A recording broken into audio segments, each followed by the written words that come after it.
ഞാൻ ഈ സിനിമയിലേക്ക് എത്തപ്പെട്ടത്, ഈ ജീവൻ സിനിമയിലേക്ക് എത്തിയത് ഇതിൻ്റെ രചയിതാവും സംവിധായകനുമായ എൻ്റെ ബാല്യകാല സുഹൃത്തായ വിനോദ് നാരായണൻ.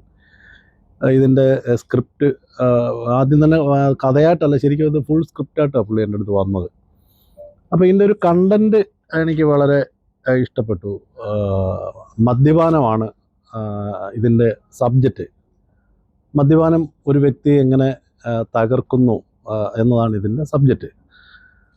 അപ്പോൾ അത് ഇതുവരെ കണ്ട സിനിമകളിൽ നിന്നും കുറേ കൂടെ ലൈവായിട്ടുള്ള സീനുകളും സ്ക്രിപ്റ്റ് എനിക്ക് അതേപോലെ ഇഷ്ടപ്പെട്ടു. കൂടാതെ ഈ വിനോദ് നാരായണൻ എന്ന് പറയുന്ന വ്യക്തിയുടെ ജീവിതകഥയും കൂടാണിത്. അദ്ദേഹം ഇതുപോലെ മദ്യത്തിന് അടിമപ്പെട്ട് കുറേ നാൾ അലഞ്ഞു തിരിഞ്ഞത് ഞാൻ എൻ്റെ കണ്ണിൽ കണ്ടതാണ്, കുറേ വർഷങ്ങളോളം. പിന്നീട് അദ്ദേഹം ജീവിതത്തിലേക്കും ഈ ഫീൽഡിലേക്കും തിരിച്ചു വരവിന് ഒരുങ്ങുന്ന ആയിട്ടുള്ള ഒരു ഇത് ഞാൻ നേരത്തെ അറിഞ്ഞിരുന്നു. ഒരു ഗ്യാപ്പിന് ശേഷം ഞങ്ങൾ വീണ്ടും കാണുമ്പോൾ പുള്ളി എൻ്റെ ഈ സ്ക്രിപ്റ്റ് പറയുകയും എനിക്കത് വളരെ വ്യത്യസ്തവും വളരെ രസകരമായി തോന്നിയ ഒരു സിനിമ ആയതുകൊണ്ട് നിർമ്മിക്കാം എന്ന് വിചാരിച്ചു. പിന്നീട് എന്നോടൊപ്പം വിഷ്ണു വിജയൻ, എൻ്റെ പ്രിയ സുഹൃത്ത് വിജയേട്ടൻ്റെ മകൻ വിഷ്ണു വിജയനും കൂടി ഞങ്ങൾ ഒരുമിച്ചാണ് ഈ പടം പ്രൊഡ്യൂസ് ചെയ്തത്. ഗോപിക ഫിലിംസിൻ്റെ ബാനറിൽ ഞാനും വിഷ്ണുവിനും ചേർന്നാണ്, വിഷ്ണു വിജയനും ചേർന്നാണ് ഈ സിനിമ പ്രൊഡ്യൂസ് ചെയ്തത്. ഞാൻ അഭിനയിച്ച കഥാപാത്രം നായകതുല്യമായ ഒരു കഥാപാത്രം തന്നെയാണ്. ഞാൻ ഈ ഫീൽഡിൽ വന്നതിന് ശേഷം ഒരു 10-20 സിനിമയിൽ അഭിനയിച്ചു. 2 സീൻ 3 സീനൊക്കെ വരുന്ന അത്യാവശ്യം ശ്രദ്ധിക്കപ്പെടുന്ന വേഷങ്ങളൊക്കെ പല സിനിമകളിലും ചെയ്തിട്ടുണ്ടെങ്കിലും മുഴുനീള വേഷം ആദ്യമായിട്ടാണ് ചെയ്യുന്നത്. പഞ്ചർ ദിനേശൻ ജീവൻ്റെ കൂടെ എപ്പോഴുമുള്ള ഒരു ക്യാരക്ടറാണ്. വളരെ വ്യത്യസ്തതയുള്ളൊരു ക്യാരക്ടറാണ്.